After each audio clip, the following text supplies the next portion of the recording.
আসসালামু আলাইকুম। একটি ফাঁকা স্টেশন, রাত তখন শেষ প্রহর। হঠাৎ স্টেশনে এক কোণ থেকে কানে আসছে পায়ের আওয়াজ, কিন্তু আশেপাশে তাকিয়ে দেখেন কেউ নেই। ভাবুন তো, আপনি একা দাঁড়িয়ে আছেন, অথচ অনুভব করছেন কেউ আপনাকে দেখছে। আজ আমরা আপনাদের শোনাবো এক পরিত্যক্ত ট্রেন স্টেশনের কাহিনী, যেখানে রাতের শেষে ট্রেনের যাত্রীরা কেউ ফিরে আসে না। আপনাদের সবাইকে স্বাগতম গল্পের জানালা টেলস ফ্রমটিতে। আমি আরজে আশরাফুল, আর এই চ্যানেলে আমরা শেয়ার করি সত্যিকারের ভৌতিক অভিজ্ঞতা, অলৌকিক ঘটনার এমন কিছু রহস্য যা যুক্তি দিয়ে ব্যাখ্যা করা যায় না। আজকের গল্প শুধু কল্পনা নয়, এটি ঘটেছে বাংলাদেশ ভারতের সীমান্তবর্তী এক ট্রেন স্টেশনে, যেখানে রাত নামলেই শুরু হয় ভয়ঙ্কর অভিজ্ঞতা। 1987 সাল, বাংলাদেশের এক প্রত্যন্ত অঞ্চলের একটি ছোট্ট ট্রেন স্টেশন, রজনীপুর জংশন। দিনের বেলায় এটি ছিল ব্যস্ত, কিন্তু রাত হলে স্টেশনটি যেন মৃতপ্রায় হয়ে যেত। লোকমুখে প্রচলিত ছিল এখানে এক সময় এক নারীর মৃতদেহ পাওয়া গিয়েছিল, যিনি ট্রেনের নিচে আত্মহত্যা করেছিলেন। তার শরীরের অংশগুলো ছিন্ন বিচ্ছিন্ন হয়ে স্টেশনের বিভিন্ন জায়গায় ছড়িয়ে গিয়েছিল, এবং তারপর থেকেই রাতের শেষ ট্রেনে কিছু অদ্ভুত ঘটনা ঘটতে শুরু করে।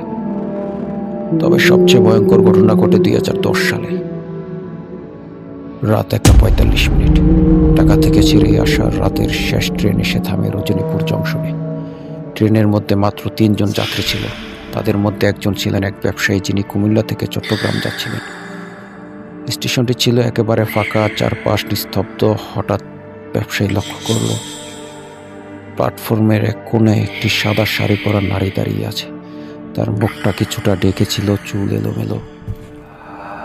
তিনি ভেবেছিলেন হয়তো কোনো সাধারণ যাত্রী, কিন্তু ঠিক তখনই নারীটি ধীরে ধীরে ট্রেনের দিকে এগিয়ে আসতে শুরু করলো।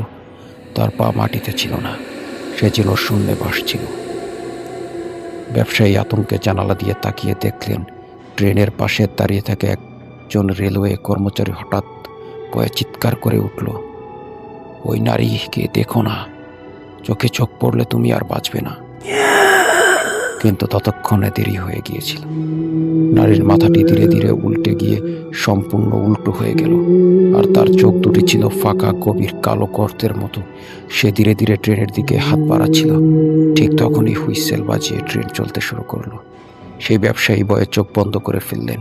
কিছুক্ষণ পর যখন তিনি চোখ খুললেন, তখন প্ল্যাটফর্ম একেবারে ফাঁকা, সেই নারী কোথাও নেই। পরদিন তিনি ট্রেনের গার্ডের কাছে ঘটনা বললে গার্ড কেবল একটি কথাই বলেন, আপনি ভাগ্যবান। গত 3 মাসে যারা ওকে দেখেছে তারা কেউ আর বেঁচে নেই।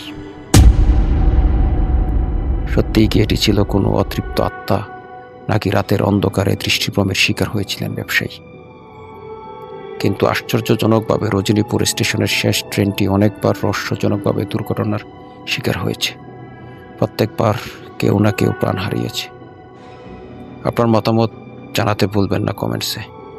আর যদি আপনার এমন কোনো অলৌকিক অভিজ্ঞতা থেকে থাকে, তাহলে আমাদের ইমেইল করুন। আপনার গল্প হয়তো আমাদের পরবর্তী পর্বে উঠে আসবে। আপনারা যারা এখনও চ্যানেলটি সাবস্ক্রাইব করেননি, তাদের বলবো রহস্যের অন্ধকার জগতে হারিয়ে যেতে আমাদের সাথেই থাকুন।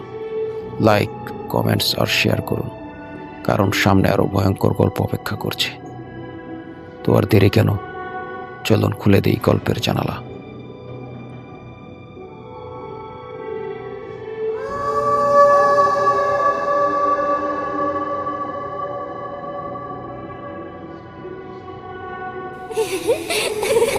Hehehehe